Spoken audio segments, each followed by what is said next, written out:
Sa video ito, pupunta tayo ng Land Transportation Office dito sa Pulumulok, South Cotabato para mag-asikaso ng ating renewal for motorbike registration. So kung napapansin nyo, I'm just riding my motorbike now, going to the LTO, pero ibang daan to, medyo malayo to. Kasi gusto ko magkwento muna ng mga naranasan ko nung nag-asikaso ako ng mga requirements for the motorbike registration renewal. Okay, so dapat tandaan lang na you need to have the following documents. So first, kailangan nyo ng mga photocopies ng ORCR. So kahit nasa short bond paper lang, so dapat nag-reflect doon yung copy ng OR, then yung certificate of registration din. So kindly provide na lang mga siguro nasa 2 to 3 copies kasi you will going to forward that dun sa mga pagkukunan mo ng mga requirements. So yung first requirement natin is yung emission test or yung smoke test. Sa smoke test, kailangan natin ipasa yung ORCR. Then you will just going to wait for your turn para matest yung motor mo bago ka bigyan ng certificate na naka-indicate na you passed or the motorbike passed the standard.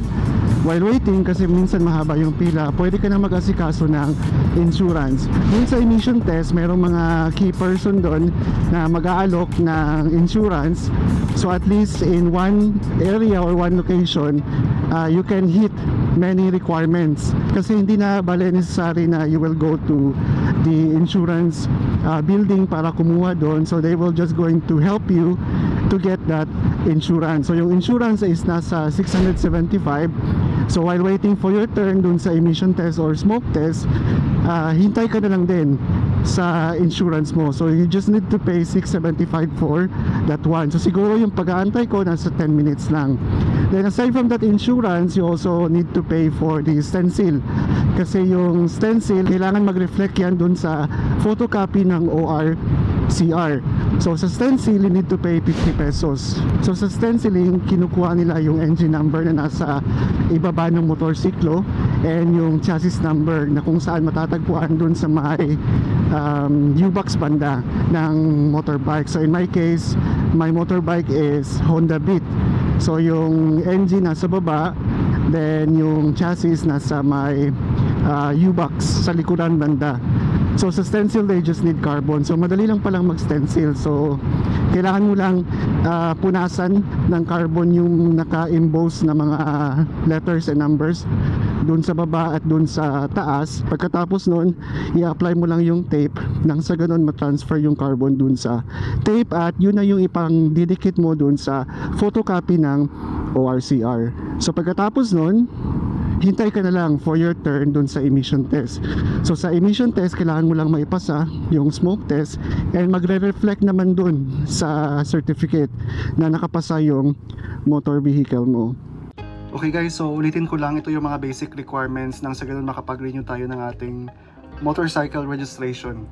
So basically, this video is just limited dun sa renewal ng motorcycle. So sa emission testing center, meron ding mga nagre-renew gamit yung kanilang kotse or even mga trucks. So iba-iba yung mga presyo nun for the emission test. For motorcycle, you need to pay 300 pesos.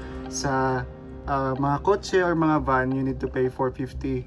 Then sa mga truck or yung mga malalaking sasakyan, so the cost of that is 600 for the test. So medyo matagal-tagal din yung pag-asikaso ko or paglagi ko doon sa mga emission testing center. So siguro nasa mga 2.5 hours to 3 hours yung pag-aantay ko para makapag-test. So basically, habang you are waiting for the test, so pwede ka na mag-asikaso ng yung insurance. So sa insurance, you need to pay 675 pesos. Then aside from that, kailangan din yung stencil sa engine number and chassis number ng motorcycle. So for that, you need to pay 50 pesos. But of course, it also depends on you. So pwede ding pasobraan. So sa emission test, kailangan lang nating maipasa yung motorcycle doon sa standard ng smoke test. So dapat hindi siya sumobra sa ganong range. So dapat sa certificate, makita lang natin na pasado yung motorcycle natin. So as you can see, this is just for the registration purposes only. So yun yung content niya, so I paid 300 pesos for this test. Okay guys, so bali ito yung itsura ng insurance natin. So meron siyang original copy na nakabalot sa plastic, then of course itong duplicate copy.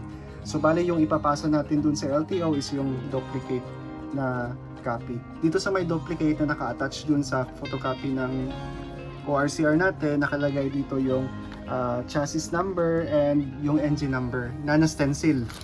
So make sure na kapag nag-emission test ka, dapat you also need to secure directly yung mga stencil ng chassis at engine, and of course asikasuhin na din ninyo yung insurance. So now guys, it is March 26, 2022. So this is Thursday, and I got my requirements last March 24, 2022 in the afternoon. Pagkatapos noon, kinabukasan, pumunta na ako doon sa Land Transportation Office dito sa lugar namin.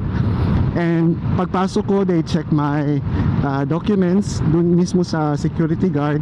Then after that, you proceed to the inspection proper of those documents. So after ma-inspect yung mga documents, you need to pay 50 pesos for that inspection. Then you can now proceed to the main building dun sa mga windows. So in my case, nandun sa window 6 daw yung registration. So I proceeded to that window, and sinabi ng babae doon, I need to go back pa pagkakinabukasan. So I just left my documents there, and now it is Thursday. So ngayon, I am now heading again to the Land Transportation Office, hoping na na-encode na yung registration ko dun sa kanilang system. You also need to have your client number na makikita dun sa LTO portal. So ibig sabihin, you need to have an account for your LTO before you can proceed to your transaction. So makikita mo yung client number na yun after makapag-login dun sa LTO portal. So hanapin mo lang dun sa my account or profile. Then ilalagay mo lang siya dun sa may taas ng ORCR. So handwriting lang. Again, before you can transact any transactions there, like yung pag-renew ng registration or pag-renew ng driver's license, you need to have your client number.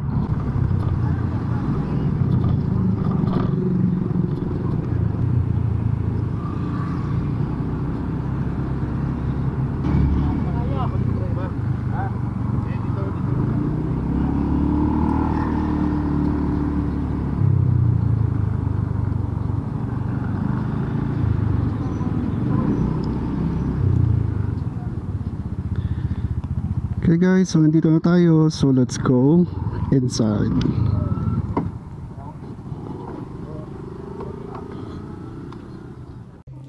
Okay guys, so time check 11 AM, and kagagaling ko lang doon sa Land Transportation Office, pero bigo tayong makuha yung registration. So pumunta ako doon sa window directly na kung saan iniwan ko yung mga documents ko kahapon, pero sinabi nung babae kanina na hindi pa daw na-encode yung registration ko online. So I need to go back at 1 PM kasi sabi niya after lunch na lang daw. So I decided to go back at 1 PM. So hopefully we can get that registration later kasi meron pa akong mga ibang gawin at 3 PM. So update ko na lang kayo kapag nakuha natin yung registration.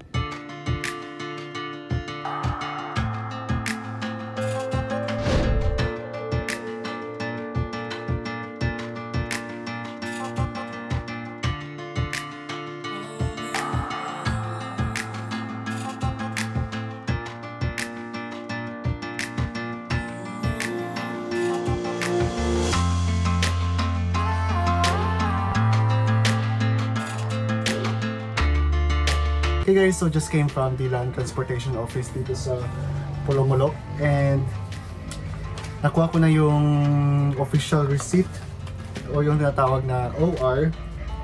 So medyo na-confuse pa ako nung una kasi akala ko merong certificate of registration din, pero yung binigay lang pala is yung OR, then yung CR is yung nakaraan na photocopy mo. So ito yung binigay nila, ito yung official receipt. So ito yung bagong design nila. Kasi yung luma guys, parang kagaya nito, Parang ganito siya. Ito yung template niya. So same pa din, pero yung pinaka gusto ko na naka-include dito sa payment details, sa first column is yung next renewal. Basically, dapat dun pa ako makapag-renew. Kasi yun naman talaga yung dapat na schedule for renewal. Di ba, in our theoretical driving course, nakalagay doon or pinag-aralan natin kung kailan ba tayo dapat magpapa-renew. So, based on the plate number, alam mo na doon kung ano yung month and anong yung week in that month. So, in my case, it should be June, then 4th week. So, good thing dito sa bagong official receipt nakalagay na talaga yung range ng date. But of course, you can renew in advance. That's what I did. So you can do it 1 month in advance. Dito sa may likuran na part is yung binayaran mo. So for this official receipt and for this renewal in general, you need to pay 363.50 pesos. Then of course, yung certificate of registration is yung luma. Ito pa din. Para mas mapadali yung pagdala ng ORCR. So, nilaminate ko siya. So, bali magkabilaan. So, dito banda is yung official receipt, bagong official receipt, nakalagay na dito, and yung certificate of registration. As a beginner, I let you show the process, ano yung mga requirements, then anong dapat gawin kapag nandun ka na sa may Land Transportation Office. And aside from that, I also presented the cost. So, bali ito yung total, guys. So, from the emission test, stencil, insurance, then yung inspection, then yung pagbayad natin para makuha natin yung official receipt. So ito lahat yung babayaran natin. So hindi siya aabot ng 2,000 pesos. So yun lang. I hope you learned something from this video. If you're new to my channel, please subscribe to my channel, click the bell button for notification. If you have comments, suggestions, or recommendations, you may write it in the comment section below. See you in my next video. Bye bye!